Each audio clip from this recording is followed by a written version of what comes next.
한마디로 말해서 오늘은 할리 데이비슨이 생산 시설 일부를 해외로 이전한다는 소식을 전해드리겠습니다. 이완배 기자의 경제의 속살. 오늘은 아고타 크리스토프의 문맹 소개해드리겠습니다. 정선태 교수의 오늘을 읽는 책. 네, 오늘은 계속되는 보수 신문들의 목리부리기에 대해 말씀드리겠습니다. 김성애 보좌관의 답정너. 네, 오늘은 종편 특혜 일부 환수, 그리고 박상우 해고, 조선일보의 헌물에 대해서 말씀드리겠습니다. 정상근 기자의 오늘 미디어. 김용민 브리핑. 잠시 후 시작합니다.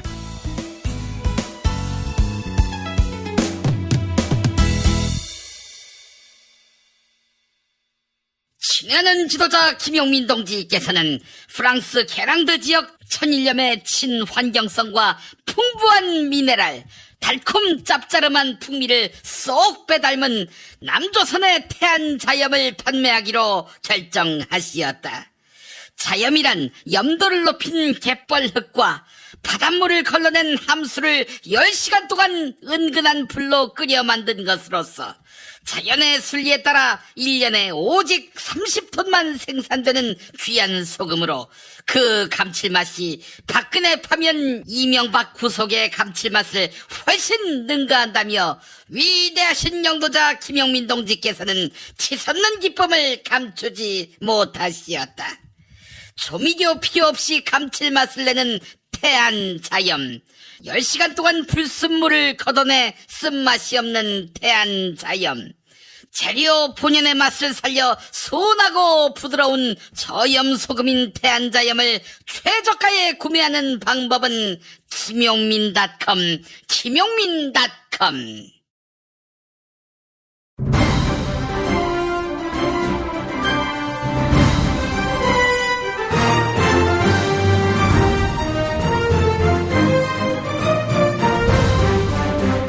김용민 브리핑.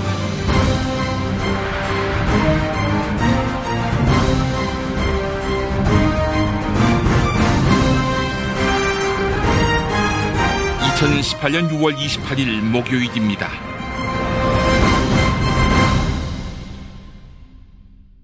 쌍용자동차 해고 노동자 한 명이 또 스스로 목숨을 끊었습니다.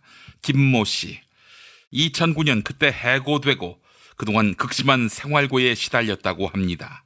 유서에는 못난 남편 용서하라 이렇게 적혔다고 하고요. 우리는 이제서야 망각 속에서 헤어나옵니다. 아, 그래, 쌍용차 노동자 복직 문제 어떻게 됐지? 이러며 말이죠. 2015년에 복직 합의가 이루어졌지요. 현재 45명이 복직됐고 120명이 대기 중입니다. 왜 냉큼 복직 안 시킬까? 무려 10년이 지났는데 시장 상황이 여의치 않다는 것이 사측 설명입니다. 이런 가운데 쌍용차 노동자들의 정리해고 재판, 사측의 완승으로 끝난 당시 대법원 재판은 양승태 대법원장 휘하에서 이루어진 일인 거 기억하십니까? 양승태 대법원은 이 판결을 박근혜 정부의 국정운영을 뒷받침하기 위해서 협조한 재판의 사례에 포함시켰습니다. 노동자들은 피눈물을 흘리게 됐지만요. 그런데 어떻게 된 재판인지 의문을 풀어줄 양승태 씨의 컴퓨터 하드디스크는 그런데 영구 삭제된 것으로 드러났습니다. 악마가 이 땅에 왔다면 양승태로 왔을 것입니다. 민간 기업에게 복직시켜라 마라 이렇게 정부가 강제하기는 어렵겠죠. 쌍용차 해고 문제에 관한 정부의 할 바는 제한돼 있을 것입니다. 하지만 법무부의 지휘를 받는 검찰, 정부의 간섭 속에 있는 검찰은 적어도 양승태에 대한 강도 높은 수사를 통해 쌍용차 노동자의 응어리를 풀 능력이 있습니다. 아울러 비슷한 울분을 품은 KTX 해고 승무원의 의문에 답할 수 있습니다. 김득중 금속노조 쌍용차 지부장은 더 이상의 죽음은 막아달라고 했는데 라며 말끝을 흐렸습니다. 지연된 정의는 정의가 아니다. 이런 말이 떠오르는 오늘입니다. 정부가 이 문제와 관련해 합법적이면서도 정의로운 간섭을 해주기 바랍니다.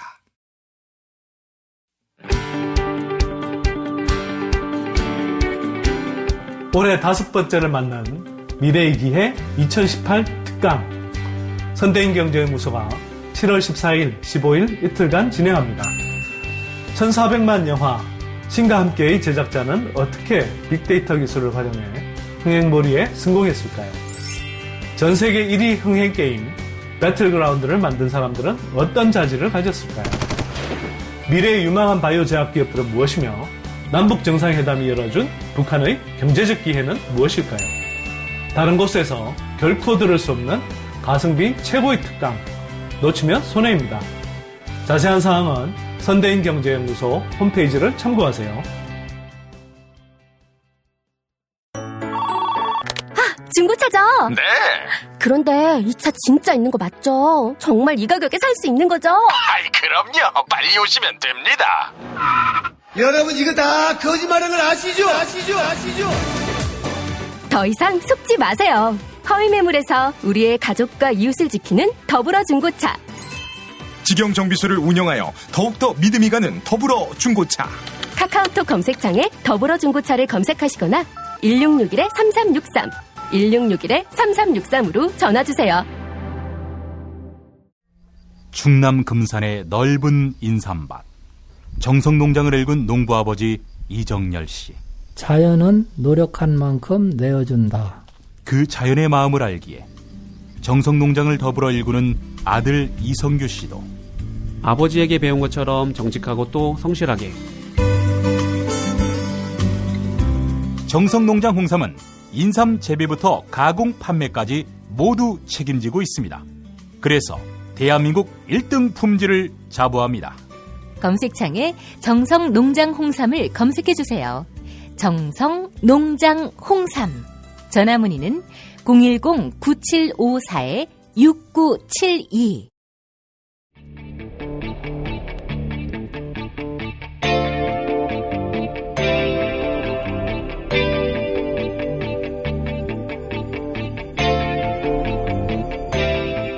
김용민의 뉴스 한장.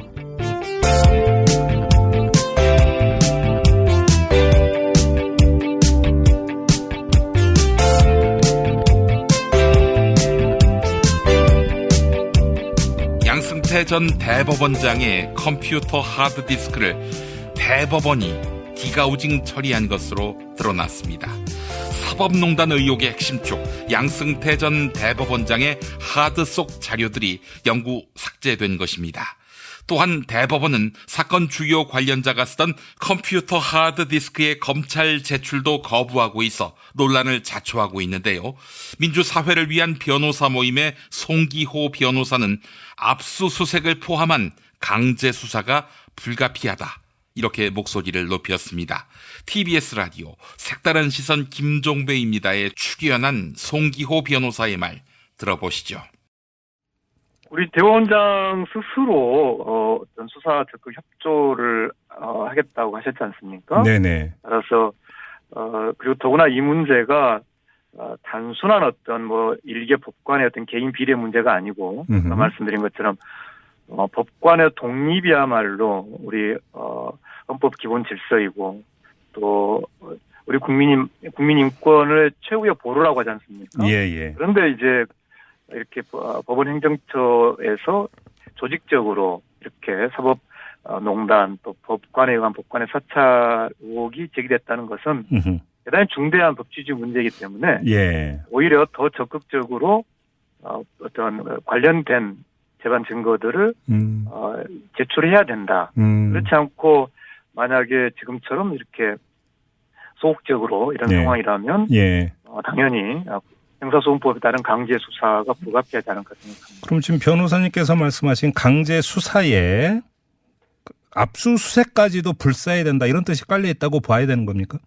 그렇죠. 네. 임의 제출이 하지 않으면, 왜냐하면 굉장히 중요한 증거들이기 때문에요.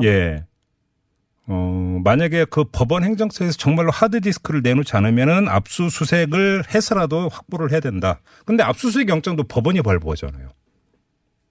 바로 그 점 때문에 네. 검찰과 달리 헌법은 법관의 독립을 규정한 거지 않습니까? 예. 그러니까 한 사람 한 사람 법관이 헌법기관이죠. 네. 그래서 마치 사법부가 하나의 어떤 일체이고 네. 그렇기 때문에 법관이 사법부를 위해서 어떤 압수수색 영장을 어떤 파리 안으로 구면식으로 할 것이다. 그렇게 봐서는 안 되고요. 또 그렇게 돼서도 안 될 거고. 네. 저희들이 최소한의 그런 사법부에 대한 기대를 네. 저버리지 않을 거로 생각합니다. 판문점 선언 이행 차원에서 남북이 전면적으로 경제협력에 시동을 걸고 있습니다. 남북은 동해선과 경의선 철도 연결을 위한 공동조사에 나서기로 합의했는데요. 조선 측 부간의 시설은 전면적인 점검과 보수가 필요한 상황입니다. 사회공공연구원 객원연구위원인 철도 전문가 박흥수 철도기관사가 조선의 철도 상황을 설명했습니다.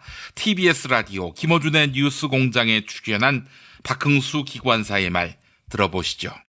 그 2003년에 직접 경의선 철도를 화물 열차를 몰고 운행을 하신 적이 있으시잖아요. 그리고 직접 군사분계선도 넘으셨고 이럴 때 어떠셨어요? 그리고 지금 북한의 철도 사정이 낙후할 거다라는 그냥 그 인식만 가지고 있는데 실제 어느 정도인지 설명을 좀 해주실 수 있을까요?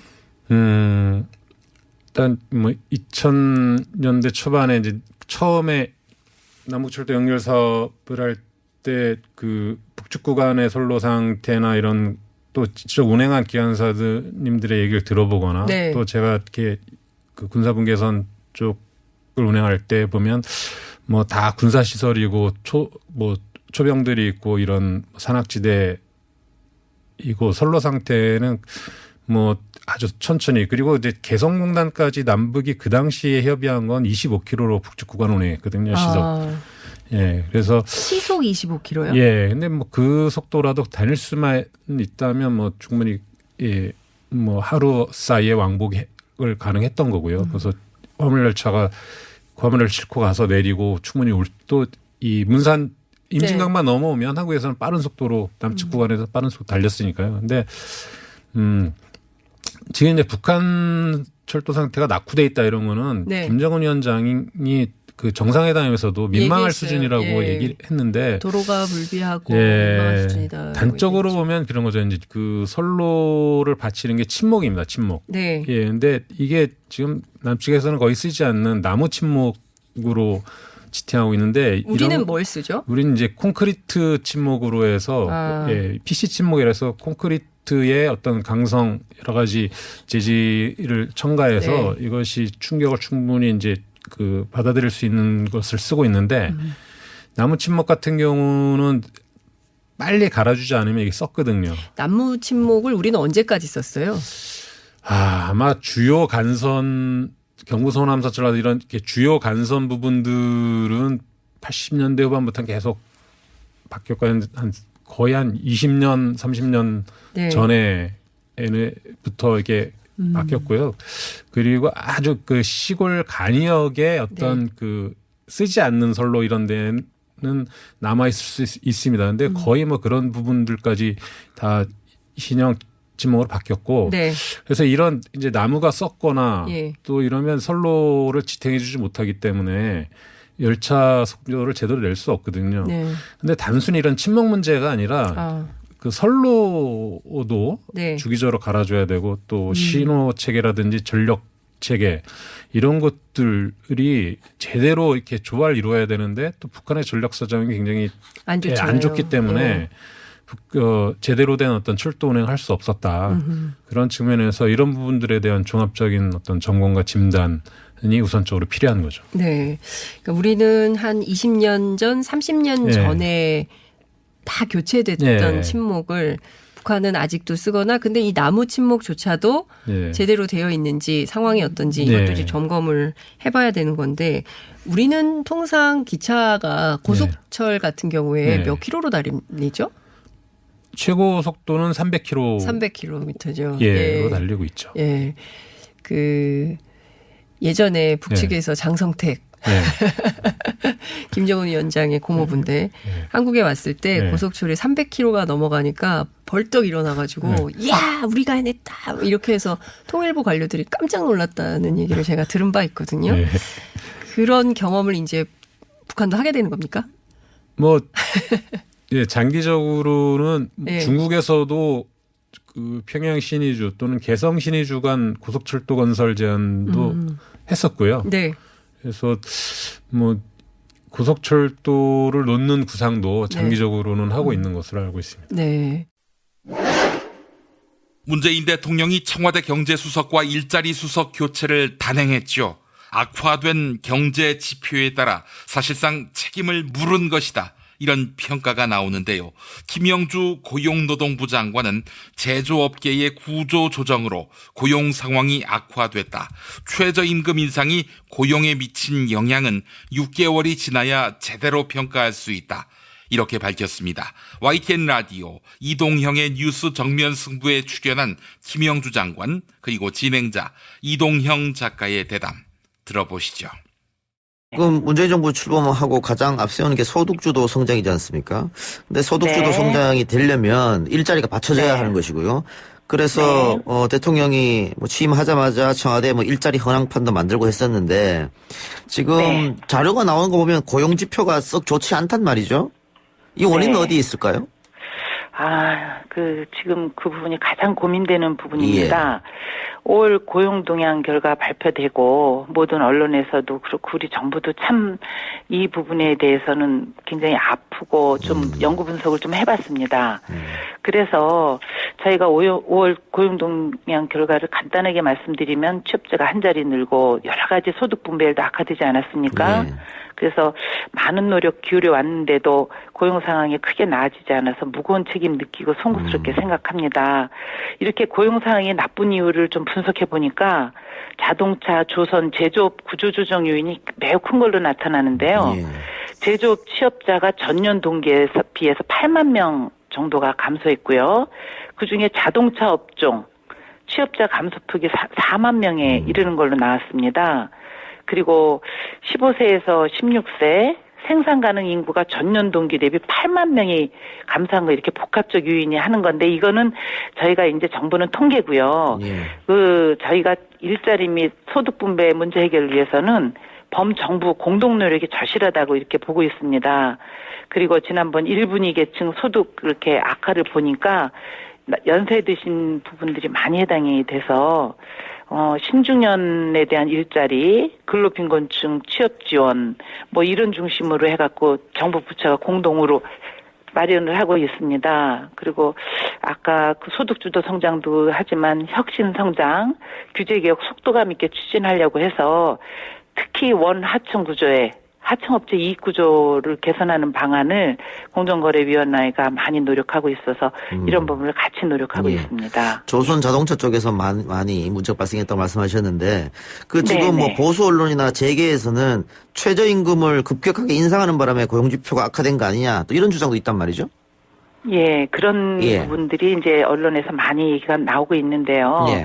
저희가 그 조사를 해보면 보통 이렇게 최저임금 인상으로 인한 시장 효과나 이런 부분에 대해서는 6개월이 지나야 제대로 평가할 수 있고 보고 또 대부분은 또 최저임금 인상으로 인한 인상 효과보다 앞서 말씀드린 대로 그런 여러 가지 저희가 그 조선산업이라든가 자동차 그리고 서비스업 중에서는 중국 관광객의 감소 등 외부 요인도 굉장히 많이 차지하고 있기 때문에 그 최저임금 인상으로 인한 그 여러 가지 경영 악화에 대해서는 연구기관마다도 많이 다르고요. 그 최저임금 인상으로 인한 고용 이런 분들은 양쪽 상반된 의견이 있습니다. 그래서 전문가 의견이 많아서 저희 고용노동부에서 계속적으로 지금 모니터링하고 있었고요. 다만 우리가 말씀드릴 수 있는 건 최저임금 인상이 정말 저소득층에 대한 소득 양극화를 위해서 최저임금을 인상한 건데요. 최저임금 인상이 없었으면 소득 양극화 더 심해졌고 그래서 시장에서는 부정적 효과도 많지만 긍정적 효과가 많다 이렇게도 말씀하시고 계십니다. 예. 최저임금 이야기를 하고 있으니까 김동연 경제부총리가 최저임금 인상 속도론 이야기 한번 했었던 적도 있었거든요. 장관님은 이 최저임금 인상 속도론에 대해서 어떻게 생각하고 계십니까? 저 최저임금은 정부에서 결정하는 게 아니라 최저임금위원회에서 이제 노동자 대표 또 사용자 대표 공익위원들이 결정하는 거고 물가 상승률 여러 가지 그런 부분이 있어서 아직 최저임금위원회에서 그 노동계가 마침 또 오늘 한국노총이 내일부터 참여하는 걸로 발표를 했습니다. 최저임금위원회요. 그래서 최저임금위원회에서 논의되는 걸 지켜보고 정부 입장을 말씀드리는 게 적절할 것 같습니다. 진실은 반드시 밝혀진다고. 무엇이 진실입니까? 대통령이라고 하는 지위를 진실을 밝히지 않는 데에 역이용해서. 김보영 아나운서가 함께합니다. 아프니까 팩트다. 안녕하세요. 아프니까 팩트다 김보영입니다. 자유한국당 최은혜 중앙위원회 여성분과부위원장이 여론의 문매를 맞고 있습니다. 자신의 SNS에 무슬림에 대한 편견을 조장할 수 있는 글을 올린 겁니다. 최근 서울대학교 조찬기도회에서 어느 공대 교수가 이야기했다면서 확인되지 않은 내용을 적었는데요. 하지만 최은혜 부위원장은 글의 마지막 부분에 유튜브 영상 주소를 올려두고 바른미래당 이해훈 의원 간증 중 이렇게 출처를 적었습니다. 2015년 9월 3일 유튜브에 게재된 이슬람 바로 알기 이런 제목의 영상은 이해훈 의원이 2013년부터 진행했던 이슬람 특강 내용을 편집한 동영상이었습니다. 최은혜 부위원장은 이해훈 의원이 5년 전 주장한 내용을 마치 자신이 최근 겪은 일처럼 쓴 셈입니다. 이해훈 의원의 간증 일부 들어보시죠. 예를 들면 최근에 이제 제가 졸업한 모교에 제가 이제 초창기도회를 나가는데 어떤 공대 교수님이 이런 말씀을 하세요. 근데 얼마 전에 강의를 하는데 갑자기 여기저기 앉아있던 4-5명이 한꺼번에 일어나더니 막 큰 소리로 기도를 하면서 땅바닥에 엎드리드립니다. 시끄럽죠. 강의를 못하죠. 그러니까 그분이 제군들의 종교를 존중한다. 하지만 지금은 강의 시간이니까 잠깐 밖에 나가서 기도를 하고 다시 돌아와서 강의에 참여를 해달라. 이렇게 점잖게 말씀을 하셨대요. 근데 막 그 친구들이 막 소리를 지르고 막 큰 소리로 얘기를 하니까 강의를 못하게 돼버렸습니다. 더 이상 강의를 할 수가 없는 상황이 돼서 이제 강의를 끝내고 돌아오셨는데 실험실로 왔는데 한두 시간 지나니까 실험실 전화로 본인 핸드폰으로 그다음에 이제 인터넷으로 홈페이지 마구 이제 항의가 오는 거죠. 근데 저녁 때쯤 되니까 이제 집 전화로 드디어 오기 시작하는 거예요. 무슨 얘기냐? 알라를 경배하는 것을 네가 방해했기 때문에 너를 처형하겠다예요. 너를 그냥 두지 않겠다. 그 다음에 너희 둘째 딸이 어느 유치원 다니는지 알아냈다. 굉장히 힘든 하루를 보내고 그 다음날 아침에 출근을 했는데 총장실에서 전화가 왔답니다. 그 학생들을 유학 보낸 예를 들면 어느 나라 제가 이름을 밝히긴 좀 그런데 A국 그 A국의 대사관에서 총장실로 공식 항의를 보낸 거예요.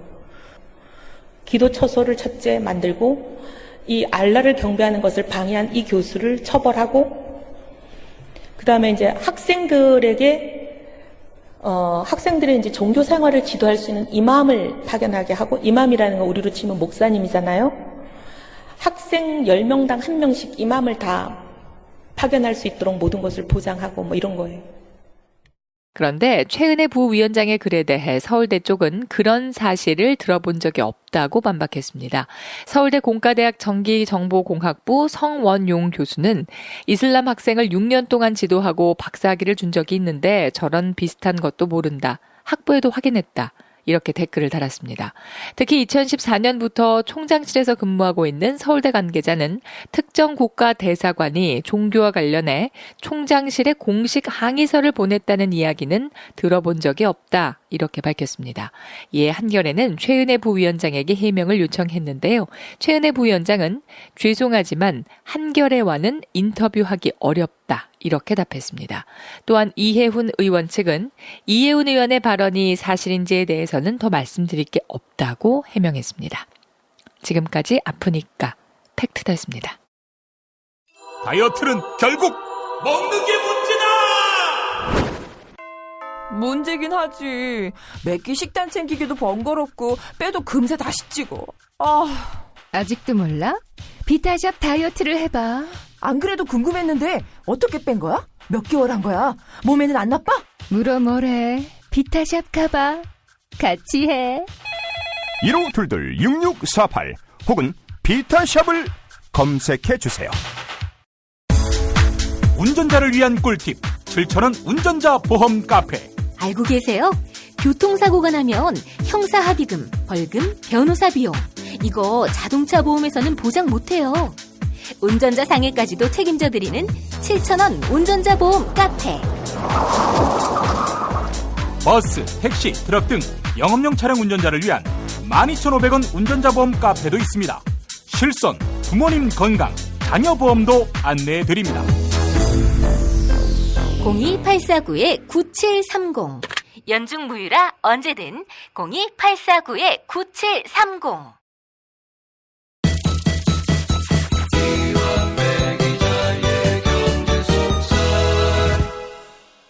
40세 남성 10,000원대, 10살이면 5,000원대의 실손보험과 40세 여성 기준 월 2만원 치아 보험, 네, 포털 사이트 다음에 7,000원 운전자 보험 카페를 검색하시기 바랍니다. 전화번호는 016-360-0689, 016-360-0689번입니다. 일반 전화는 02-849-9730, 02-849-9730번입니다. 네, 경제의 속살로 이어갑니다. 민중의 소리 이완배 기자 함께하겠습니다. 이완배 기자님. 네, 안녕하십니까? 네, 자 오늘 어떤 이야기 해볼까요? 예, 오늘은 미국을 대표하는 기업이죠. 바이크, 오토바이를 만드는 제조업체 할리 데이비슨이 미국에 있는 공장 생산시설 일부를 다른 나라로 이전한다는 소식을 전해드리겠습니다. 이 어떤 뉴스로서의 가치가 있을까요? 예, 조금 생소하시죠? 예. 그런데 저는 개인적으로 굉장히 놀라운 뉴스였어요. 이제 차근차근 설명을 드리겠습니다. 예. 할리 데이비슨은 미국의 모터사이클, 바이크 제조업체예요. 그런데 이 회사는 그야말로 미국 남성의 상징으로 불리는 회사입니다. 젠더 감수성에 조금 위배되는 표현이지만 할리는 미국 백인 남성의 마초 심리를 극단적으로 자극하는 기업이거든요. 그런데 이 할리 데이비슨이 도널드 트럼프 대통령이 지금 전방위적으로 확대하고 있는 무역전쟁의 유탄을 피하기 위해서 생산시설을 외국으로 옮기기로 했다는 겁니다. 지금 미국하고 중국, 미국하고 EU, 유럽 이쪽에 지금 퇴로가 없는 무역전쟁을 벌이고 있거든요. 제가 여러 번 말씀드렸지만 트럼프의 보호무역은 결단코 미국 주류 자본이 좋아할 행동이 아닙니다. 신자유주의 자유무역 체제라는 건 세계 자본이 원활하게 돈을 벌기 위해서 구축된 체제입니다. 예를 들어서 미국 자본이 제일 꿈꾸는 세상은 자기가 만드는 물건이 미국에서도 잘 팔리고 유럽에서도 잘 팔리고 이런 겁니다. 그리고 물건이 팔릴수록 이익이 막 늘어나는 걸 좋아하죠. 그러니까 외국에서도 잘 팔리기 위해서는 당연히 보호무역보다 자유무역이 유리하고요. 게다가 물건을 팔수록 이익이 많이 남기 위해서는 노동자 임금이 떨어져야 돼요. 그런데 노동자 임금을 떨어뜨리기 위한 가장 쉬운 방법이 노동자들의 생계비가 줄어들면 됩니다. 그러려면 미국에는 중국산 저가 물품이 많을수록 유리한 거죠. 거대 자본 입장에서는요. 노동자들의 생계비가 떨어질 테니까요. 박정희가 1970년대 악랄하게 저고가 정책, 쌀값을 누른 이유도 그런 겁니다.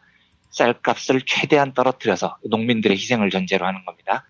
이러면 노동자들의 생계비 자체를 낮출 수 있습니다. 그러면 자본이 훨씬 더 싼 가격으로 노동자들을 착취할 수 있게 되죠. 그런데 수십 년 동안 애써서 세계 거대 자본들이 이런 착취 시스템을 구축했는데 트럼프가 다 망쳐놓고 있는 겁니다. 월가 입장에서 보면 환장을 노리신 거죠. 그래서 미국 상공회의소 같은 곳에서는 트럼프 보호무역 정책이 나올 때마다 막 학을 띄고 반대 성명을 내는 게 그런 이유 때문입니다. 그럼 할리 데이비슨이 왜 공장을 이전하느냐? 트럼프의 미국이 EU, 유럽이 수출하는 철강하고 알루미늄에 25% 관세를 물렸어요. 그런데 유럽이 이에 대한 보복으로 22일부터 미국 기업인 할리 데이비슨 등등등 이런 회사들이 수출하는 제품에 대해서 25% 추가 보복 관세를 물렸습니다. 그래서 할리 데이비슨이 유럽에 수출을 할 때 평소에는 6%였던 관세가 갑자기 31%로 폭등을 해버렸어요. 유럽에서 판매되는 할리 데이비슨 제품 가격이 갑자기 한 25%가량 올라버리게 된 겁니다. 경쟁력을 심각하게 상실하게 되죠. 이걸 명분으로, 이걸 피하기 위해서 할리 데이비슨이 공장을 해외로 옮기겠다는 겁니다. 유럽이 부과하는 관세가 미국 공장에 대한 거니까 공장을 아예 태국 같은 것으로 옮기면 저 관세는 피할 수 있다. 이런 게 이제 할리 데이비슨의 설명이에요. 이 소식을 들은 트럼프 대통령이 완전히 뚜껑이 열렸습니다. 그래서 어제 그제 계속해서 폭풍 트윗을 날리면서 할리 데이비슨을 비난하고 있어요. 아이고, 이럴 때 제가 만약에 슈퍼그레이트라고 했으면은 어땠을까요? 이게 별로 안 좋은 기억이셔서 제가 뭐라고 언급을 못하겠네요. 네. 근데 여기에는 슈퍼그레이트라고 할 수 있을 것 같아요. 왜냐하면 트럼프 대통령이 이제 좋아할 때문이니까요. 예.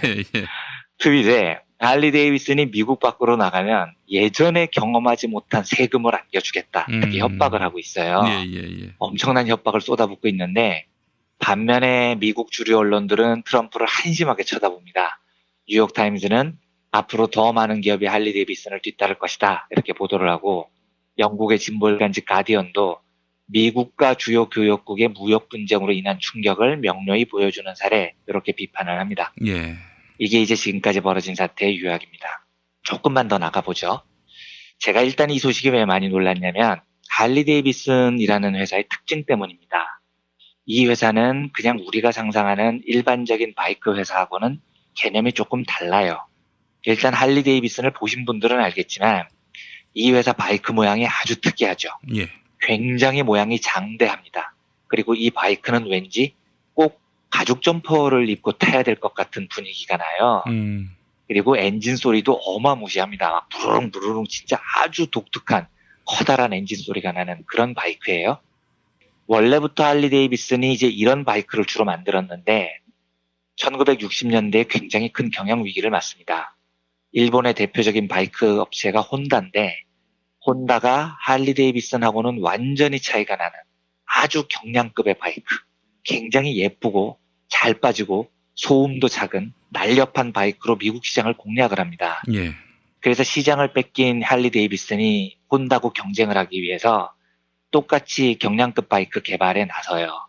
그런데 여기서 혼다한테 박살이 납니다. 아하. 이게 작고 가벼운 거 만드는 데에는 일본 애들을 당할 수가 없어요. 미국 기업들이요. 예. 그래서 할리 데이비슨이 이 전쟁에 뛰어들었다가 거의 파산 직전까지 간 적이 있습니다. 그런데 이후 할리 데이비슨이 멋지게 부활을 하는데요. 이 부활한 스토리는 웬만한 경영학 교과서, MBA 과정에서 기업 전략을 배우는 교과서에 꼭 나올 정도로 아주 유명한 사례예요. 예. 어떤 기업이 위기에 빠졌을 때는 여러 가지 이상한 거 하지 말고 선택과 집중을 통해서 자기가 제일 잘 할 수 있는 영역에서 싸워라. 요 전략을 제일 잘 보여준 곳이 할리 데이비슨이었거든요. 할리 데이비슨은 어떻게 하냐면 위기를 맞았을 때 위기 탈출 방안을 할리의 정체성을 찾자로 정합니다. 할리의 정체성이라는 건 남성성, 마초성 이런 거죠. 그래서 할리가 경량급 바이크를 완전히 포기해버립니다. 그리고 초심으로 돌아가서 더 거대하고 마초적인 바이크를 만드는 전략으로 선회를 해요. 그래서 이때 할리 데이비슨이 내세웠던 광고 모토가 독수리는 혼자 비상한다 였습니다. 우리 할리 타는 사람들은 째째한 비둘기 아니라는 거죠. 그러니까 우리나라 사람들이 좀 하는 말로 나 남자다잉 이런 컨셉으로 나온 겁니다. 얘네들이요. 근데 이 전략이 멋지게 성공을 해요. 여기에 푹 빠지는 마초들이 있거든요. 그래서 할리만을 고집하는 남성들이 할리를 적극적으로 사들이고 할리 데이비슨에 대한 무한한 애정을 표시하게 됩니다. 그래서 이런 열렬한 마초 남자들의 지지 덕에 할리 데이비슨은 최근 30년 동안 적자를 낸 적이 없어요. 10년 전에는 유럽에도 진출을 해서 굉장한 인기를 끌고 있습니다. 근데 여기서 주목할 점은요. 할리가 의외로 굉장히 친노동자적인 기업이라는 점입니다. 이게 그 할리 경영자들이 친노동자적이거나 진보적이어서 그런 게 아니에요. 할리를 가장 즐겨 타는 사람들이 누구냐면 이 사람들이 바로 미국 제조업 노동자들입니다. 특히 백인 노동자들이요.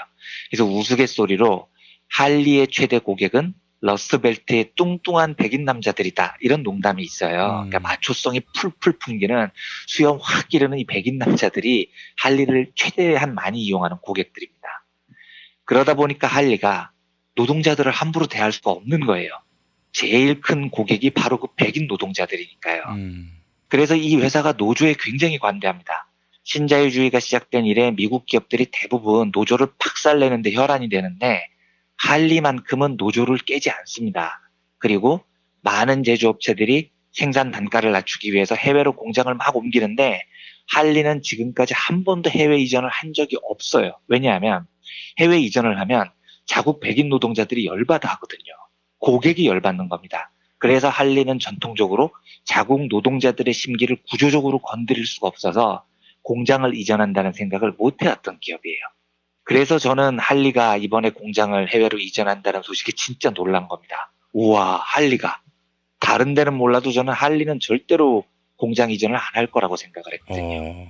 그런데 오히려 다른 데보다 더 빨리 할리가 제일 먼저 미국 탈출을 선언했습니다. 그래서 이 사건이 저한테는 매우 상징적이었어요. 여러 해석이 가능할 텐데 이렇게 볼 수도 있습니다. 할리가 사실은 원래부터 내심 노동 비용이 싼 해외로 나가고 싶었는데 자국 노동자들, 소비자들 눈치를 보느라 못 나가던 참에 트럼프가 뺨을 때려준 거죠. 그래서 찬스다. 요때 나가자. 핑계거리 생겼을 때. 요렇게 보는 시각도 있어요. 이게 이제 트럼프 대통령의 시각인 것 같습니다. 이 새끼들 원래 나가려고 속으로 꿍꿍이 치고 있다가 비겁하게 내가 관세 매긴 걸 핑계로 나가? 뭐 이런 류의 지금 트윗을 트럼프가 날리고 있으니까요. 반대로 트럼프의 보호무역이 제가 상상했던 것보다 훨씬 더 센 강도로 미국 자본의 불만을 불러일으켰다고도 볼 수 있습니다. 그 보호무역이 얼마나 미국 자본들에게 짜증을 일으켰으면 어지간하면 미국을 떠날 일이 없었던 구조였던 할리조차도 거의 뭐 트럼프 엿먹어봐라 하는 심정으로 총대를 메고 지금 나가는 거거든요. 그러니까 어떤 해석이 맞는지는 모르겠지만 한 가지 확실한 건 트럼프의 보호무역이 미국의 자본과 대립을 점점 세게 할 가능성이 높아진다는 겁니다. 할리가 이번 공장 이전을 한 건 트럼프한테 굉장히 아파요. 왜냐하면 트럼프 보호무역의 명분이 자국의 노동자들을 보호한다는 거였거든요. 그런데 정작 할리가 미국을 떠나버리면 자국 노동자들에게 일자리가 줄어드는 거죠. 그리고 미국 자본들은 이런 식으로 실력 행사를 할 조짐이 지금 곳곳에서 보입니다. 못을 만드는 업체, 꽝꽝 내리박는 망치로 박는 못이요.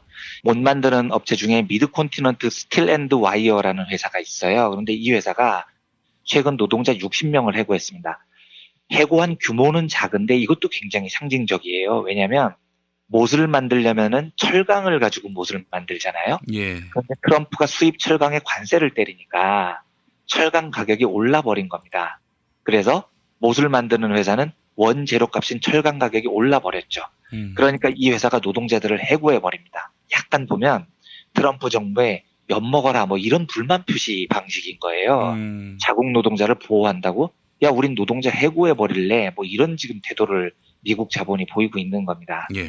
그래서 결과를 조금 더 두고 봐야 되겠지만 트럼프의 보호무역은 트럼프 행정부와 미국 자본의 갈등의 수준을 높일 가능성이 더 커져 보이는 게 현실인 것 같아요. 이제 마지막으로 뭐 오늘의 주제 같은 건데 하나만 더 살펴보겠습니다. 저는 이걸 보고 반성문이라고 해야 할지 반성을 하는 거에 대한 부담은 없는데 반성문이 좀 적절한 표현이 아닌 것 같기도 해서 좀 조심스러운데요. 제가 요즘 트럼프라는 사람에 대해서 정말 진지하게 고민을 많이 하고 있어요. 그러니까 최근에 자유한국당이나 특히 조선일보 우리 그 정상근 기자님이 소개해 주신 걸 보면 조선일보가 뭐 반미 드립 치고 앉아 있다는 거잖아요. 그러니까 보수 세력이 반 트럼프, 반미 성향을 내보이고 있는데 우리 입장에서는 웃기죠, 일단. 그리고 이게 비웃을 만한 사안이기도 해요. 남북 평화가 정착되려고 하니까 안보파리 하던 새끼들이 하다가 이제는 미국 대통령을 까고 앉아있네. 아주 지랄이 풍년이세요. 뭐 이렇게 비웃을 수 있는 대목은 분명합니다. 그런데 이걸 진보 진영에 대입을 해보면요. 그러니까 아주 간단히 그냥 저한테 대입을 해보면 그러면 저는 이 우스운 꼴에서 벗어나지 못하느냐. 이게 좀 쉽지 않은 문제예요. 왜냐하면 저는 지금도 정서적으로 트럼프에 대한 반감이 꽤 심해요. 인권 문제에 대한 천박한 인식, 약자에 대한 저는 비열한 횡포라고 생각을 합니다. 그러니까 미국의 대통령이 아니라 줄반장도 해서는 안 되는 사람이다. 이런 인식이 지금도 상당히 강합니다. 고백을 하자면요. 그런데 정작 이 천박해 보이는 지도자가 매우 품격 있는 진보라고 믿었던 오바마도 풀지 못했던, 그러니까 역대 그 어떤 미국 대통령도 하지 못했던 한반도 평화 문제에 대해서 엄청난 진전을 이뤄냅니다. 이걸 이제 제가 어떻게 해석을 해야 되냐는 겁니다. 조중동이 반미하는 게 와 웃기다라고 이야기할 수 있는데 그것만큼이나 저 자신을 되돌아보면은요. 야, 이제는 진보를 자처하던 이완배가 미국 대통령을 빨고 있네. 이 비아냥에서 제가 자유로울 수 있을까? 이런 반성과 성찰을 요즘 굉장히 많이 해요. 예. 그러니까 트럼프는 싫지만 한반도 문제는 잘 됐으니까 응원하는 척하자. 요렇게 퉁치고 넘어갈 수도 있는데 이건 좀 비겁하다는 생각이 들어요. 요렇게 결론을 안 내리고 쓱 넘어가면 앞으로 벌어질 이런 돌연변이 상황에 대한 연구를 못하게 됩니다. 냉정한 분석을 할 용의를 스스로 포기하는 거죠. 또 미국 대통령이라는 자리가 고스톱쳐서 딴 자리가 아니기 때문에 아주 우연히 겹쳐서 저런 또라이가 나왔으니 앞으로는 저런 일이 벌어질 일이 없다. 이렇게 분석해서도 좀 곤란한 겁니다. 이제 이 고민을 계속 이어가야 될 것 같아요. 제가 최근 한 달 동안 많은 분들을 만나서 제가 원초적으로 가지고 있는 트럼프에 대한 반감과 트럼프가 이뤄낸 한반도 평화에 대한 역사적인 진전을 이 두 사실을 두고 트럼프를 어떻게 평가해야 되느냐에 대한 많은 자문을 구하고 지금 공부를 하고 있는 중입니다만 완전히 정제되지 않은 상태에서 일단 말씀을 드리면 트럼프는 만악의 근원이다. 전적으로 또라이다. 라는 제 기존의 생각을 정정하겠습니다. 제가 굉장히 오만했었던 것 같아요. 그러니까 여기에 대한 비아냥과 비판은 제가 감수를 해야 될 몫인 것 같습니다. 제가 트럼프가 등장을 했을 때 제가 몰랐던 새로운 현상이 나타났는데 그걸 대하는 제 태도는 제가 알고 있던 기존의 얄팍한 지식을 기반으로 너무 빨리 재단을 해버렸던 것 같아요. 그러니까 지금 보면 트럼프는 또라이다. 노동자들을 비열하게 속이는 속임수주의자다. 표나 긁어먹는 자다. 라는 시각은 좀 위험해 보입니다. 제가 몰랐을 뿐이지 300년 가까운 자본주의 역사에서 트럼프는 매우 독특한 하나의 새로운 사회적 현상으로 봐야 할 대목이 있는 것 같아요. 좋은 의미건 나쁜 의미건요. 아주 의미 있는 미국 지도자가 될 가능성이 있다는 겁니다. 어떤 대목이냐면 현대 자본주의가 정착되고요. 미국이 최강대국에 오른 이후에 역대 어떤 미국 대통령도 미국의 주류 자본의 굴레에서 벗어난 대통령이 거의 없었어요. 유일하게 꼽자면 루즈벨트 정도 되는 건데 루즈벨트를 빼고 나면 민주당 대통령들도 전통적으로는 과거에 금융자본하고 결탁이 되게 강했고 1990년 후반 이후에는 IT 자본하고 상당히 가까웠거든요. 그리고 1980년 신자유주의가 시작된 이후에 금융자본과 군수자본이 아예 결탁해서 공화당 정부를 밀기 시작했고 미국 정치를 좌우하기 시작했습니다. 전반적으로요. 그러면 기존의 제 상상력으로는 우리가 원하는 미국 지도자는 자본의 굴레에서 벗어난 지도자, 즉 요 말은요. 노동자 민중의 편에 서는 지도자가 등장했으면 좋겠다. 요렇게만 생각을 해왔습니다. 제 생각이 여기 머물러 있었던 거예요.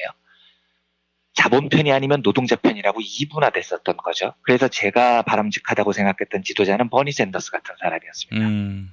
그런데 트럼프는 냉정하게 말해서 포퓰리스트라고 불리는 사람인데요. 자기의 인기를 높이기 위해서는 뭐든지 하는 사람입니다.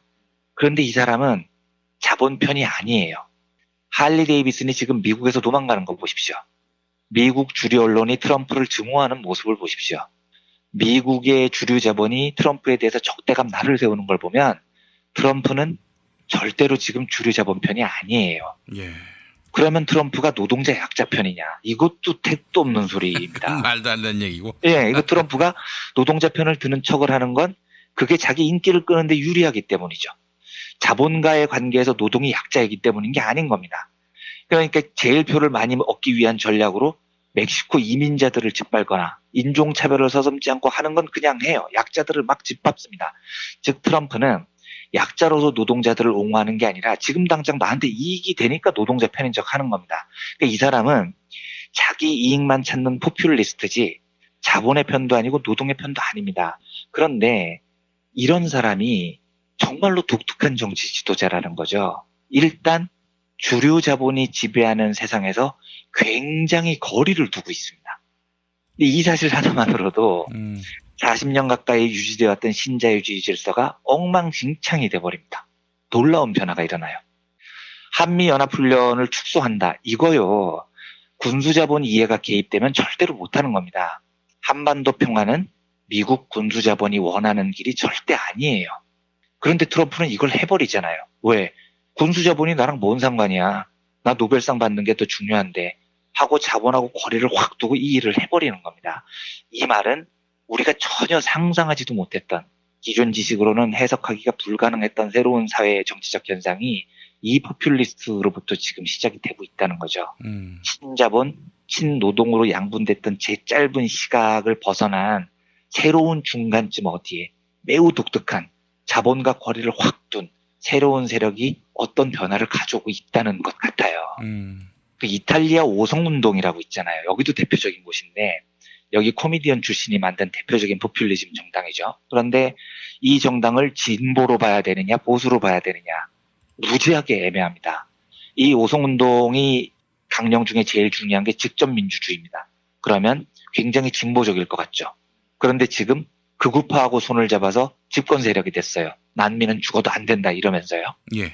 그러니까 이게 진보나 보수로 싹 한 칼로 잘라지지 않는 자본도 뭐 나랑 상관없고 노동도 나랑 상관없고 내가 표 많이 얻으면 나는 뭔 짓도 한다라는 이런 아주 독특한 스펙의 정치 세력들이 지금 대두를 하고 있습니다. 그리고 이 세력의 가장 중요한 특징은 자본주의 역사상 가장 특이하게도 심각하게 자본하고 거리를 둘 용기를 가지고 있는 세력이라는 겁니다. 이게 바람직하냐 바람직하지 않냐에 대해서는 제 공부가 부족해서 함부로 말씀 못 드리겠습니다만 어떤 이유로건 주류 자본과 거리를 확 두니까 세상이 정말 희한하게 빠른 속도로 바뀐다는 것을 인정을 해야 될 것 같습니다. 한반도 평화 문제가 그렇죠. 이거 군주 자본하고 결탁되면 절대 여기까지 못 올 일이었거든요. 그래서 이 문제를 트럼프라는 존재를 진지하게 고민을 시작해 봐야 될 것 같아요. 그래서 트럼프는 상또라이다라고 생각을 했던 기존의 제 생각을 오늘 정식으로 정정을 하고 싶습니다. 네. 조중동이 반미를 외치는 것을 비웃을 것만큼 제 생각의 변화에 대해서도 비웃음을 감내해야 될 것 같습니다. 사실 할 말이 없는 거예요. 잘못 판단을 한 거죠. 주류 자본과 거리를 둔 포퓰리스트, 과연 세상을 어떻게 바꿀지 고민을 시작해 봐야 됩니다. 그래서 저는 당분간 트럼프의 행보를 매우 신박한 신선한 정치 행위로 보고요. 약간의 기대감을 가지고 지켜봐야 될 것 같다는 생각이 듭니다. 나쁜 놈이라고 치부해버리는 게 아니고요. 함께 싸워야 될 부분이 있을 것 같아요. 연대의 가능성을 두고요. 자본과 거리를 둔 그 지점에서 연대의 가능성을 두고 고민을 해야 될 대목이 있는지를 진지하게 생각을 좀 해봐야 될 것 같습니다. 아직 결론을 내기엔 이르지만 인내심 있게 함께 한국 사회가 좀 제가 가졌던 이 고민들을 도와주시면서 고민을 한번 해봤으면 좋겠습니다. 트럼프에 대해서 시각을 달리 하시겠다는 말씀에 뭐 저도 많이 공감하지만은 하지만 트럼프가 말이죠. 워낙 철학이 얕은 사람이라서 예컨대 거대 자본이 트럼프의 비위를 맞춰준다. 트럼프와 이해관계에 있어서 상충되는 부분을 예를 들어서 뭐 한 수 접는다든지 이런다면 그럼 당연히 그쪽으로 붙겠죠. 포퓰리스트니까요. 그러니까 저도 사실 아직도 말은 이렇게 하면서 내심으로 좋게 보지는 못하겠어요. 못하겠는데 하여튼 이 사회적 현상에 대해서 좀 진지한 고민이 필요할 것 같기는 해요. 저도 미치고 한장하겠습니다 지금. 참 이거 진짜 트럼프는 정말 희대의 지도자 맞습니다. 예. 정말 많은 의미에서 정말 역사에 남을 지도자가 될 것 같습니다. 예, 알겠습니다. 네. 자, 이한배 기자님 오늘 말씀 잘 들었습니다. 네, 감사합니다. 부모님의 생신 또는 기념일에 아주 특별한 선물을 준비하고 계십니까? 부모님의 소중한 일생을 되돌아볼 수 있는 기억의 책을 선물해보세요. 부모님의 어린 시절부터 젊은 시절 그리고 노년에 이르기까지 그 누구보다 치열하게 살아온 삶의 여정을 한눈에 모아볼 수 있도록 최고 100장까지 들어가는 사진첩과 더불어 기자들이 직접 인터뷰를 통해 작성하는 생애사까지 더해져 오직 부모님만을 주인공으로 하는 세상에 다시 없을 고품격 기억의 책을 10년 노하우로 특별 제작해드립니다. 200페이지 분량 12권에 2부까지 함께 드리는 구성으로 440만 원에 모십니다. 한평생 가족을 위해, 자녀를 위해 헌신해 오신 부모님. 아주 오래 기억에 남을 뜻깊은 선물. 지금 신청해 보시죠. 평범한 사람들의 아주 특별한 기록. 기억의 책 만민보. 문의전화 1877-1419 1877-1419 민중의 소리.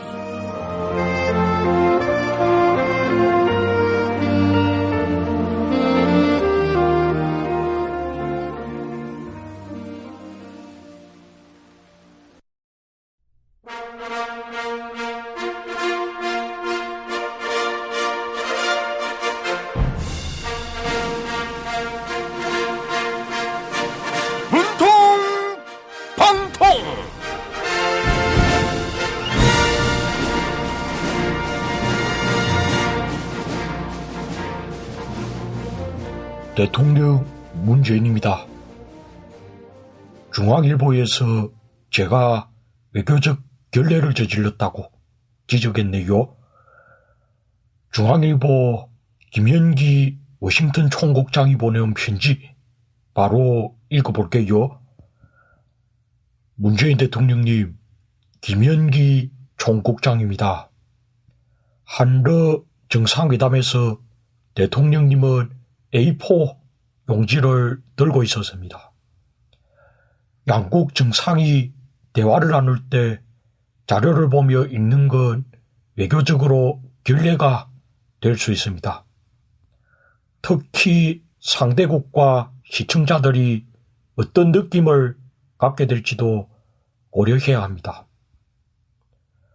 지도자의 권위, 자질에 대한 신뢰까지도 떨어뜨릴 수 있는 겁니다. 아이고, 중앙일보에서 조언을 해주셨네요. 그런데 대다수의 정상들은 메모를 중심으로 발언을 합니다. 노트나 메모지를 보며 이야기하는 것이 외교적 관리인 겁니다. 네, 대북 특사단 5명이 김정은 조선 국무위원장 앞에서 깨알 메모를 한 점은 눈살을 찌푸리게 했다고요. 조선 측이 메모에 열중하는 대북 특사단의 사진을 선전 활동에 활용했다고요. 하하하하, 색깔 공격을 하시니까 전설의 칼럼이라고 불리는 이정재 중앙일보 칼럼니스트의 글이 생각나네요. 지난해 대선 기간 중앙일보는 문재인 정권이 출범하면 북폭 공포에 휩싸일 것이다, 이런 칼럼을 실었었지요. 그러나 남북 정상회담에 이어 조미 정상회담까지 성사돼서요.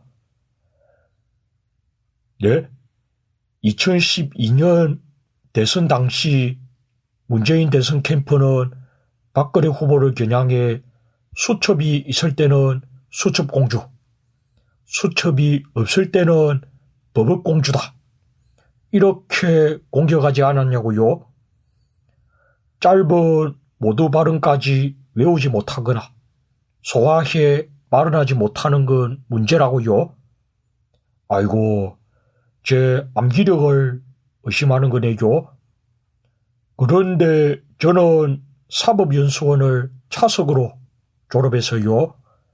원래 성적은 수석이었으나 시위 전력 때문에 차석으로 순위가 바뀐 거지요. 저는 중앙일보가 더 이상 종량일보라는 조롱을 받지 않았으면 합니다. 내일 다시 찾아올게요. 아이고, 무릎이야. 무릎펜 몰라? 무릎펜? 무릎펜이라고 이번에 새로 나온 무릎 관절 보호대야. 네이버에서 무릎펜을 검색해봐. 상담은 010-2255-4489 최 과장을 찾아주세요. 허리가 아파요. 아랫배가 나와요. 골반이 바로 서야 건강도 아름다움도 바로 섭니다. 바디로직을 입으세요. 토크밴드의 입체적인 탄력이 틀어진 골반을 바로잡습니다. 간편하고 확실한 골반 교정 타이즈 바디로직. 한쪽물이나 단체 선물이 필요할 때 이왕이면 우리 편 회사 네피아를 찾아주세요. 인터넷 검색창에 네피아를 치시거나 032-519-4800으로 전화주시면 친절하게 상담해드립니다.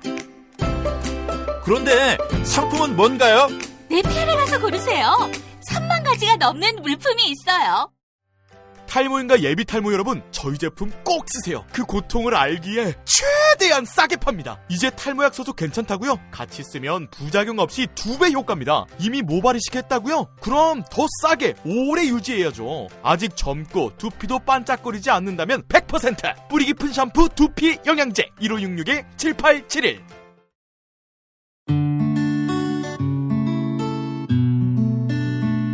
당신과 내가 좋은 나라에서 그 정의로운 나라 그곳에 산다면 난 그냥 좋아서 웃기만 할 거예요. 당신의 뉴스 보좌관 김용민 브리핑.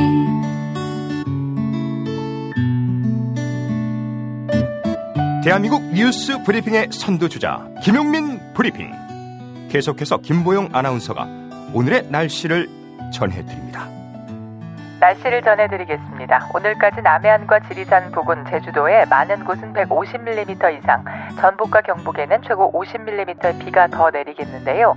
전북과 경북지방에는 돌풍과 벼락을 동반한 시간당 30mm 이상의 강한 비가 쏟아지는 곳도 있겠습니다. 아침 예상 기온은 서울 22도, 대전 24도, 광주 23도, 대구 23도입니다. 낮 기온은 서울 28도, 춘천 29도, 전주 17도, 부산 25도로 예상됩니다. 미세먼지 농도는 전국에서 보통 단계를 나타낼 전망입니다. 여기는 대한민국 브리핑 1번지 김용민 브리핑입니다.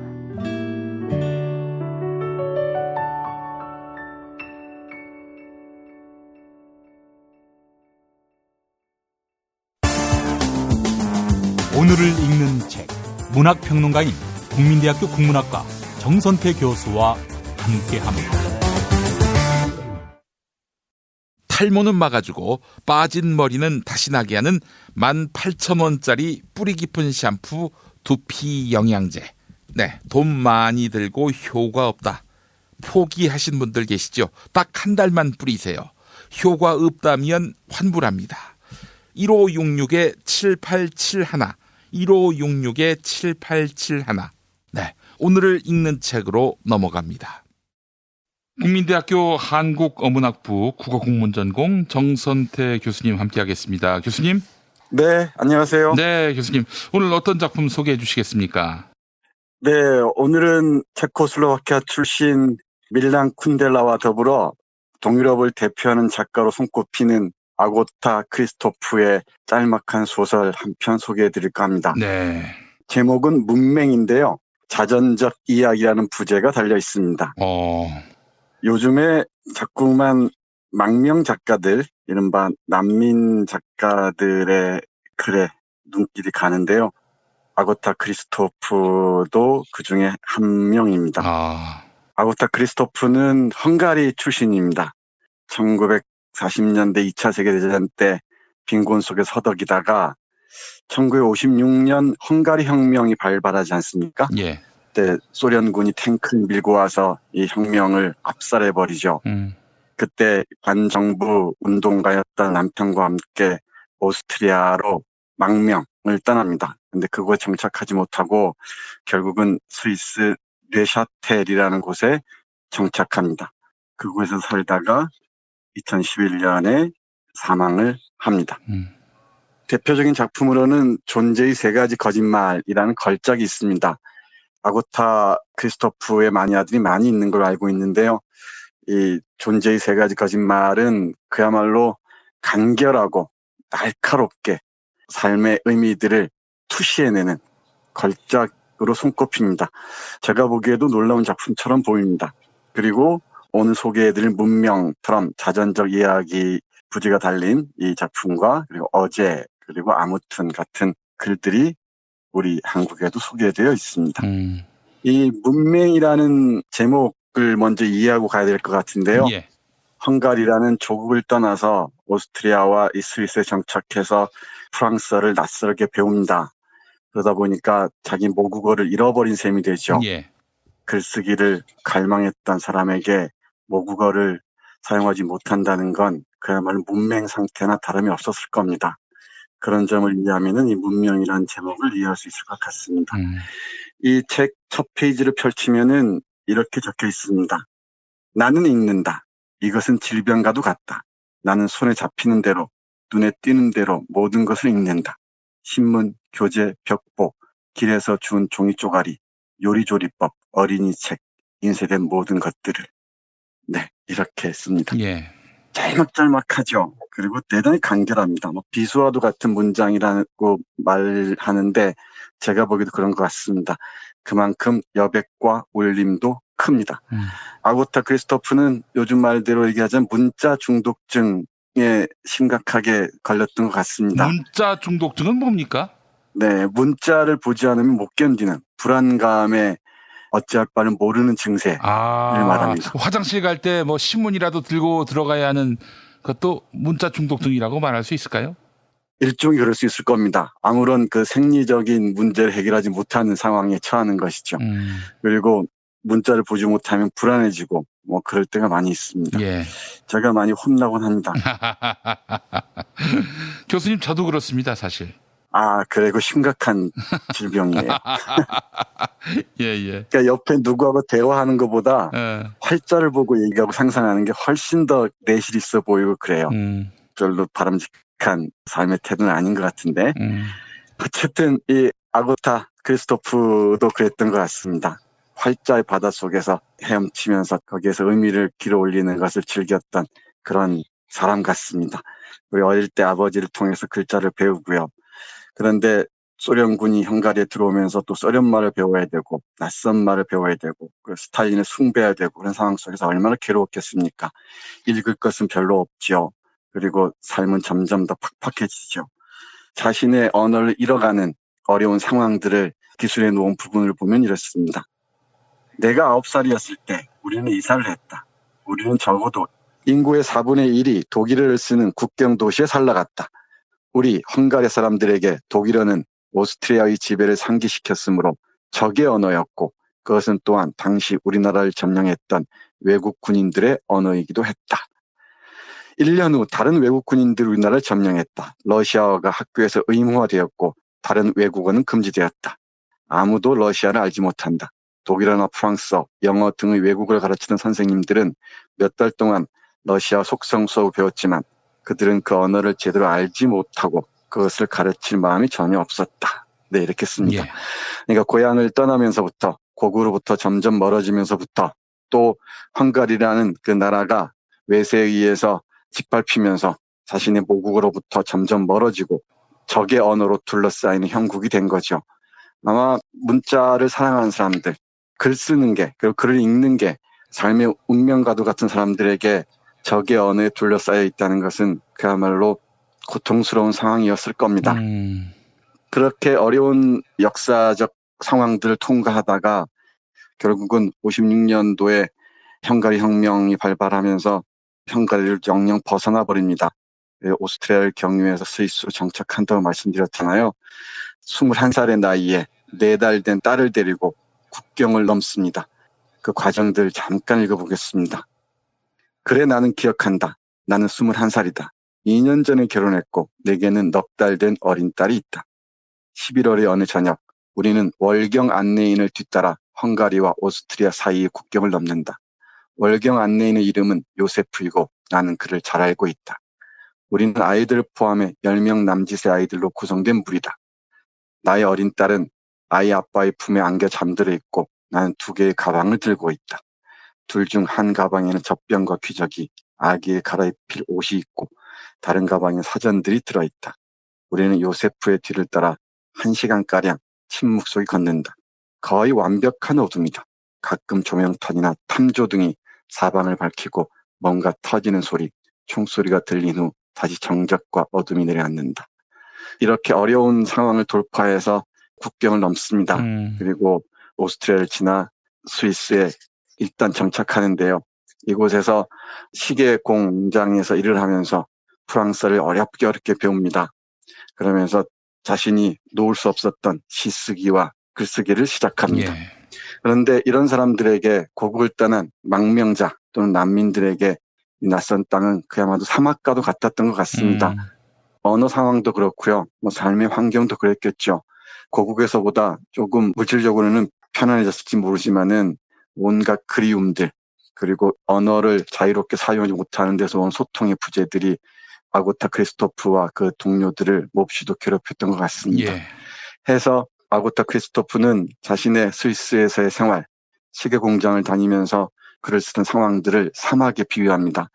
그러면서 이렇게 얘기를 하네요. 사막은 여기에서 시작된다. 사회적 사막, 문화적 사막, 혁명과 탈주의 날들 속에서 느꼈던 열광이 사라지고 침묵과 공백, 우리가 중요한 어쩌면 역사적인 무언가에 참여하고 있다는 기분을 느끼게 했던 나날들에 대한 노스텔지어, 고향에 대한 그리움, 가족과 친구들에 대한 그림이 뒤따른다. 우리는 이곳에 오면서 무엇인가를 기대했다. 무엇을 기대하는지도 몰랐지만 틀림없이 이런 것, 활기 없는 작업의 나날들, 조용한 저녁들, 변화도 없고 놀랄 일도 없고 희망도 없는 부동의 삶을 기대했던 것은 아니다. 물질적으로 보면 우리는 예전보다 조금 더 잘 살고 있다. 우리는 방 하나 대신 2개를 가지고 있다. 우리에게는 석탄이 충분하고 음식도 넉넉하다. 그렇지만 우리가 잃어버린 것들에 비하면 너무 비싼 값을 지불한 셈이다. 네, 자신의 망명 생활, 난민의 삶을 이렇게 간략하면서도 명료하게 피력하고 있습니다. 우리 아고타 크리스토프의 다른 작품들을 읽어도 그런데요. 자신의 감정의 결들을 가능하면은 절제하면서 냉혹할 정도로 천천히 자신이 처한 상황들을 짤막한 문장으로 그려냅니다. 독자들이 이 글을 읽다 보면은 그 여백 속에서 비수가 찌르는 것과도 같은 통증 또는 아픔들을 느낄 수 있을 것 같습니다. 앞에서 계속 문맹이란 제목과 관련지어서 말씀드렸었는데 남의 나라에 와서 언어를 잃어버리고 산다는 게 얼마나 어렵겠습니까? 여기에서 그 프랑스를 배우면서 글을 쓰는 고통스러운 과정들을 문명에 비유하면서 쓰고 있는 구절 짧게 보겠습니다. 스위스에 도착하고 5년 후 나는 프랑스어로 말을 하지만 읽지는 못한다. 나는 다시 문맹이 되었다. 4살부터 읽을 줄 알았던 내가 말이다. 나는 단어들을 안다. 읽을 때는 그 단어들을 알아보지 못한다. 글자들은 아무 것에도 상응하지 않는다. 헝가리어는 소리나는 그대로 글을 쓰지만 프랑스어는 그렇지 않다. 나는 내가 어떻게 읽지 않고 5년이나 살 수 있었는지 모르겠다. 그 당시에는 한 달에 한 번씩 나의 시들을 실어주던 헝가리 문예가 있었고 제네바 도서관에서 우편으로 바꿔냈던 헝가리 책들도 있었는데 대부분 이미 읽은 책들이었지만 상관없었다. 아무것도 안 읽는 것보다는 다시 읽는 편이 나았으니까. 그리고 다행히도 글쓰기가 있었다. 네, 이런 상태에서 정말 맨 땅에 헤딩하는 식으로 낯선 곳에서 프랑스를 처음부터 배워서 프랑스어로 글을 씁니다. 대단한 작업이었죠. 이 책을, 문맹이라는 책을 백수린이라는 소설가가 번역했는데요. 번역도 대단히 훌륭하고요. 이 번역자가 뒤에 쓴 말, 모국어와 이 사유의 거리에 관한 진술도 참고할 만합니다. 그리고 이 책 뒤쪽에 보면은 작가 김현수가 아고타 크리스토프의 문학세계에 대해서 이렇게 적어놨네요. 아고타 크리스토프의 단순함 치명적이다. 난민의 언어인데 집 안에 앉은 내 가슴을 저격한다는 점에서 참 맞는 말 같습니다. 난민의 언어인데 집 안에 앉은 내 가슴을 저격하는 아고타 크리스토프의 단순함이 치명적이라는 작가 김현수의 말이 절절하게 와닿는 책입니다. 우리 청취자 여러분들, 아고타 크리스토프의 삶의 궤적들을 떠올려 보시면서 오늘 소개해드린 문명과 함께 존재의 3가지 거짓말 읽어보시면은 또 다른 문학 세계를 만나실 수 있을 것 같습니다. 제가 관련한 기사를 하나 봤는데 90쪽에서 91쪽 사이에 글을 인용한 게 있습니다. 제가 그 부분을 한번 좀 읽어보려고 하는데, 우리는 이곳에 오면서 무언가를 기대했다. 무엇을 기대하는지는 몰랐지만 틀림없이 이런 것. 활기 없는 작업의 나날들, 조용한 저녁들, 변화도 없고 놀랄 일도 없고 희망도 없는 부동의 삶을 기대했던 것은 아니다. 중략. 어떻게 그의 기분을 상하게 하지 않으면서 내가 할 수 있는 짧은 프랑스어로 그의 아름다운 나라가 우리 난민들에게는 사막, 사람들이 통합이라든지 동화라고 부르는 것에 다다르기 위해서 우리가 건너야만 하는 사막에 불과하다는 사실을 설명할 수 있을까? 짧은 프랑스어로. 네, 아주 중요한 부분 읽어주셨습니다. 앞부분은 제가 읽어드린 부분이고 네. 뒷부분은 제가 별표를 해놓은 부분인데 빠뜨렸네요. 아닙니다. 맞습니다. 내가 할 수 있는 짧은 프랑스어로 그의 아름다운 나라가 우리 난민들에게 사막, 사람들이 통합이라든지 동화라고 부르는 것에 다다르기 위해서 우리가 건너야만 하는 사막에 불과하다는 사실을 설명할 수 있을까요? 예. 정말 아득하겠죠. 언어를 자유자재로 구사할 수 없을 때, 모어를 잃었을 때 그 아득함들이 정말 아프게 와닿는 구절입니다. 예. 짤막한 소설이지만 이 아구타 크리스토프라는 한 작가의 내면에 서린 절절한 그 안타까움들을 고스란히 드러내고 있어서 정말 긴 여운을 우리에게 안겨줍니다. 네. 우리가 그 시대를 경험하지 않았더라도 우리는 나라 잃은 슬픔이라는 그 DNA를 안고 살아가고 있는 국민임을 잊지 말아야 할 것 같습니다. 네, 맞습니다. 그리고 한마디만 덧붙이자면 식민지 시대 때 우리의 많은 작가들이 일본어로 창작 활동을 해야 했고요. 그리고 전쟁과 독재 상황에서 자의반 타의반 망명을 떠난 많은 작가들이 있습니다. 그 작가들은 우리말이 아닌 독일어나 영어나 프랑스어로 작품 활동을 해야 했죠. 예. 그런 사실들도 이 아구타 크리스토프를 읽으면서 떠올리게 되는군요. 예. 알겠습니다. 자, 교수님, 오늘 말씀 감사합니다. 네, 고맙습니다.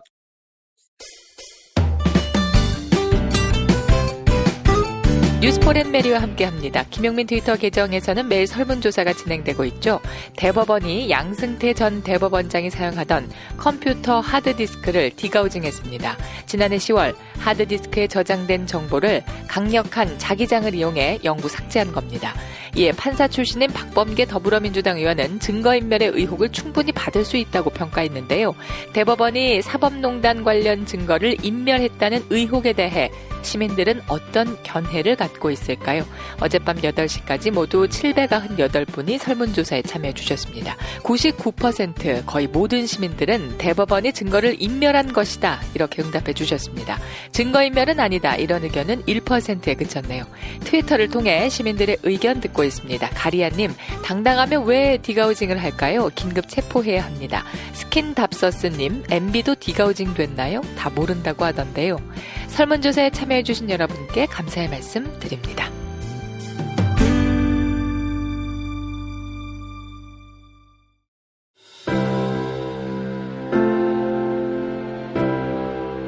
이전에 상상할 수도 없었던 새로운 국면이 조선 대지의 지축을 움직이고 있습니다.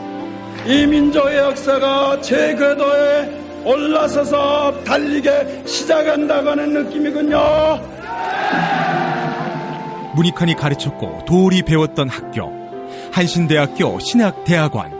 꿈을 현실로 살아간 선구자를 양성하는 한신신학은 촛불혁명과 한반도 종전선언 이후의 세상을 준비하고 있습니다. 한신신학을 통해 세계의 신학을 깊이 연구하고 더 나아가 시대의 예언자의 길을 걷고자 하는 모든 분들을 환영합니다. 이 새 시대는 문익환 씨의 힘으로 열리는 것이 아니라 바로 여기 모인 여러분들의 힘으로 열리는 거예요. 한신대학교 신학대학원 홈페이지나 02-2125-0108로 문의하실 수 있습니다.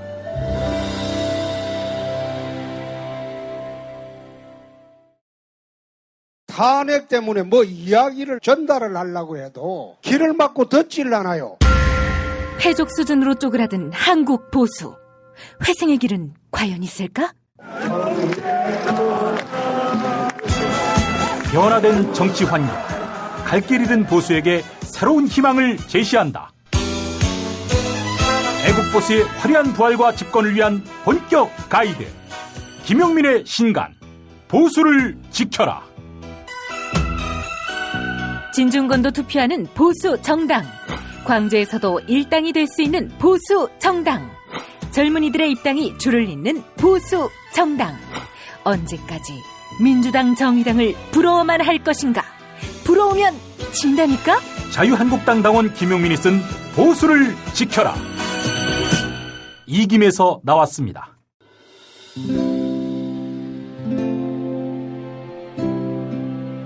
그러니까 목사님은 우리 남북 관계에 있어서도 큰 정기를 마련해 주셨습니다. 늦봄 문익환 목사 탄생 100주년. 민주화와 통일운동을 위해 11년 4개월간 옥고를 마다하지 않은 행동하는 양심. 오늘 우리가 누리고 있는 이 민주주의 또 문익환 목사님 덕분이 아주 큽니다. 그가 24년 동안 살았던 서울 강북구 인수복로 통일의 집이 6월 1일 문익환 통일의 집 박물관으로 거듭납니다. 사람들이 이렇게 항상 북적북적 이렇게 했던 공간이라 아버지한테만 아니라 우리 모두들한테 굉장히 큰 의미가 있는 통일의 역사를 기억하며 통일의 길을 모색하는 문익환 통일의 집 박물관 기념사업 추진위원으로 함께해 주시겠습니까? 이건 단지 어떤 유가족들의 유산이 아니라 우리 시대가 가지고 있는 유산이기 때문에 자세한 안내는 포털 사이트에서 문익환 통일의 집을 입력해 주세요.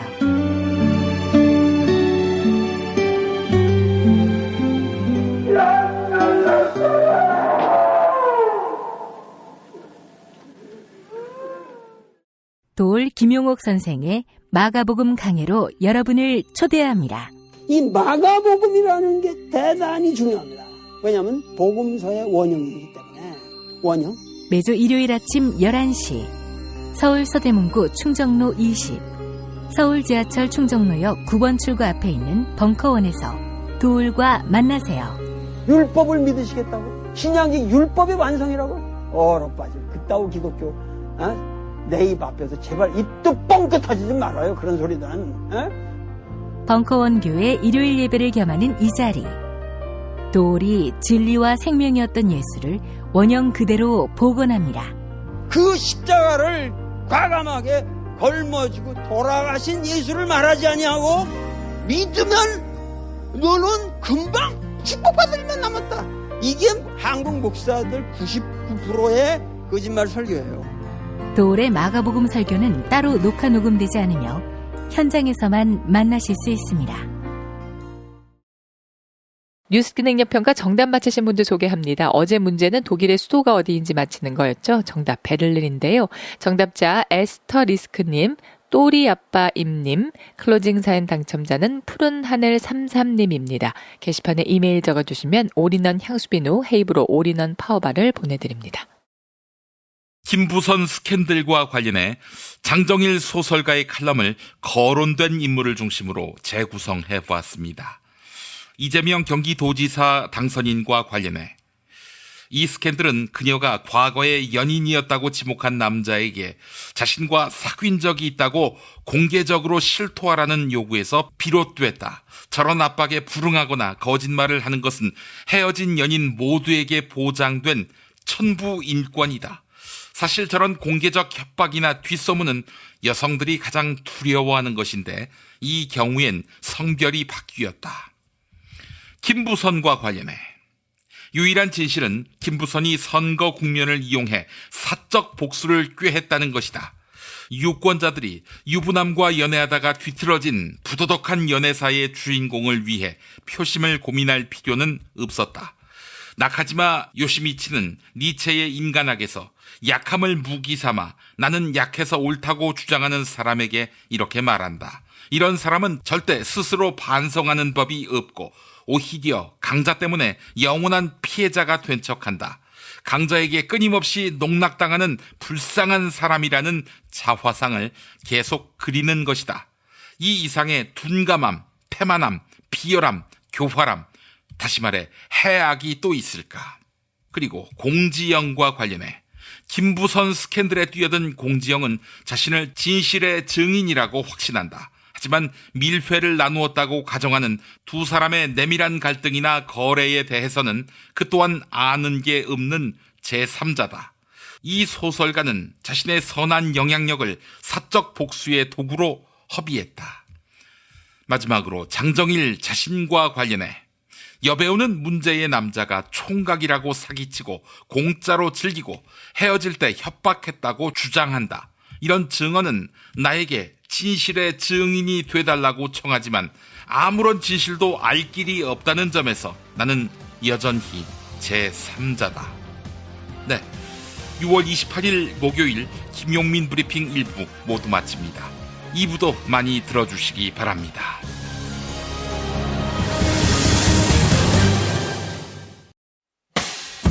김용민 브리핑과 함께한 시간 어떠셨어요?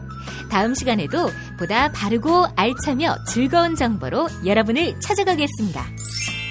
팟캐스트 포털 팟빵에서 다운로드하기, 구독하기, 별점 주기, 댓글 달기로 응원해주세요. 잊지 마세요. 다운로드하기, 구독하기, 별점 주기, 댓글 달기.